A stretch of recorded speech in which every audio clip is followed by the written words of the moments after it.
Honorable Speaker, you know, the majority leader adversely mentioned me that I was on TikTok where you were giving or reading the very meaningful petition. Honorable Speaker, I can confirm that I am indeed a subscriber of TikTok. I am a very popular content creator there, but I try to empower children. Honorable, social media is not only an avenue that is open to people who want to abuse the platform, Honorable Speaker. It is also an avenue for many young Kenyans who are trying to make a living, Honorable Speaker. It's also an avenue for marketing. So we cannot, as this House, say that we want to do away with TikTok, Honorable Speaker.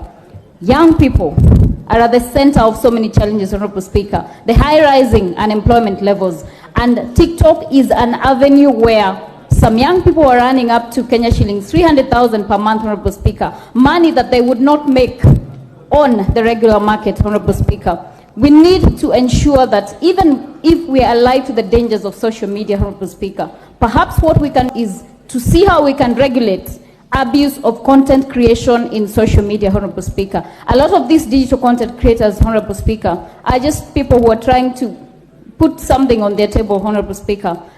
I therefore propose that we amend this petition to ensure that we only regulate, Honorable Speaker, the TikTok platform, but not do away with it entirely. Thank you, Honorable Speaker.